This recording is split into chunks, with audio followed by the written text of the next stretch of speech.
Bonjour et bienvenue. Aujourd'hui, on va s'attaquer à une tension, une question en fait qui est vieille comme le monde, ce conflit entre le type de leader qu'on pense vouloir et l'autorité dont on a peut-être vraiment besoin. C'est un dilemme qui traverse les âges et on va le décortiquer en regardant de plus près des textes anciens qui sont, vous allez voir, incroyablement actuels.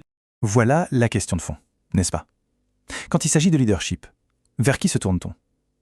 Est-ce qu'on cherche un dirigeant qu'on peut voir, qu'on peut toucher, un peu comme tout le monde? Ou est-ce qu'on cherche une autorité d'une toute autre nature? C'est vraiment le cœur des histoires qu'on va explorer ensemble. Allez, on plonge directement dans le premier livre de Samuel. L'ambiance est assez tendue, il faut se l'imaginer.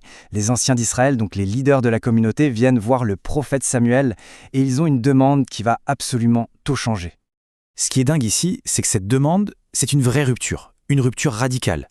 Jusque-là, leur système était, disons, théocratique. C'est Dieu qui dirigeait, à travers des juges, des prophètes. Mais là, ils regardent les nations voisines et ils se disent « on veut être comme eux, on veut un roi, un vrai, un qu'on peut voir ». Et voilà, on est au cœur du problème. Dieu explique à Samuel que ce n'est pas une affaire personnelle. Non, il ne s'agit pas juste d'un petit changement politique. C'est bien plus profond. C'est un rejet spirituel. En gros, le peuple en a assez d'un souverain visible. Ils veulent un chef en chair et en os, quitte à tourner le dos à l'autorité divine. Bon, d'accord, le peuple a fait sa demande. Mais comme toujours, chaque choix a ses conséquences. Et Dieu demande à Samuel de ne pas juste accepter comme ça.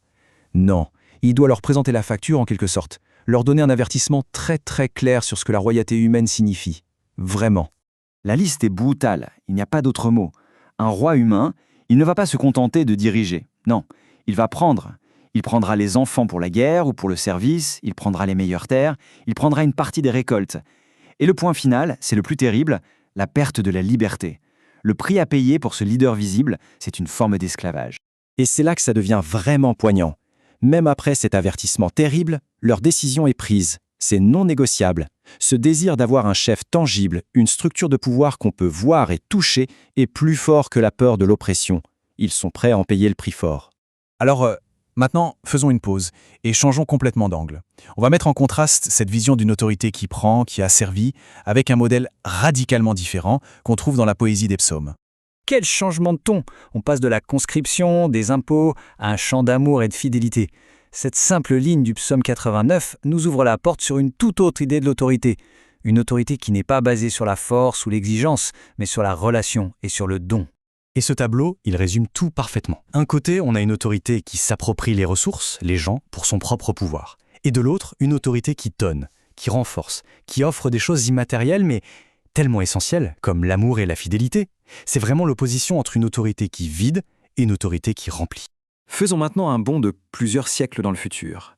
Ce débat un peu abstrait sur la nature du pouvoir, il va devenir très concret. Une confrontation directe, intense, en public, dans une petite ville de Galilée. Essayez d'imaginer la scène. Une maison, mais pleine à craquer. Il n'y a plus 1 centimètre de libre, même pas près de la porte. Tout le monde est suspendu aux lèvres de Jésus. L'air est électrique.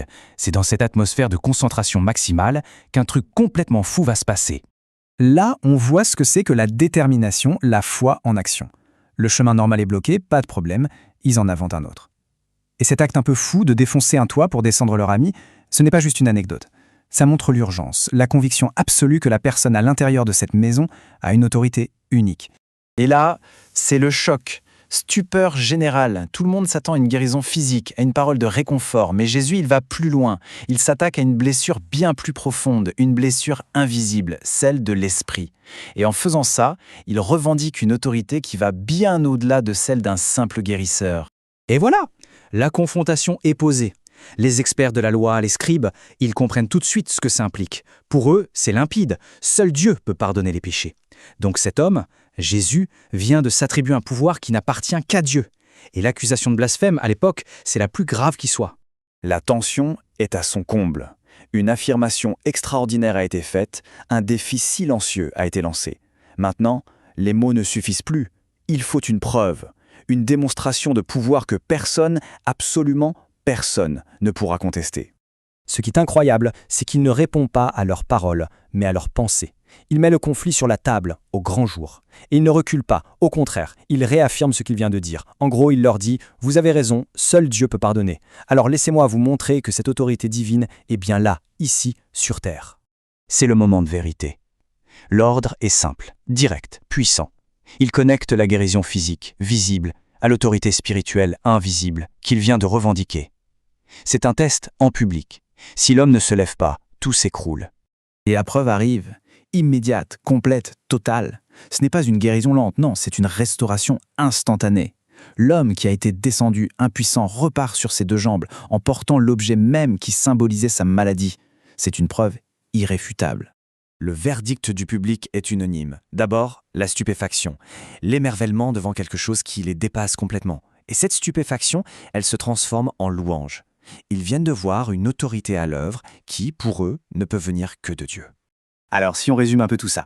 D'un côté, on a la demande initiale du peuple, un roi visible, un souverain qui au final allait prendre et contrôler. Et de l'autre, des siècles plus tard, on a la réponse divine. Une autorité qui se manifeste, oui, mais d'une manière complètement différente. Elle ne prend pas, elle redonne. Elle ne gouverne pas par la force, mais en pardonnant, en guérissant. C'est une réponse divine à une demande humaine, mais sous une forme totalement inattendue. Et tout ça, ça nous ramène à notre point de départ. Les époques ont changé, les titres ne sont plus les mêmes, mais la question, elle, reste entière. Dans nos vies, nos communautés, nos sociétés, quel type d'autorité est-ce qu'on recherche? Une autorité qui impose et qui prend, ou une autorité qui libère et qui restaure? La réponse qu'on donne à cette question, chaque jour, continue de façonner notre monde. Merci de nous avoir suivis.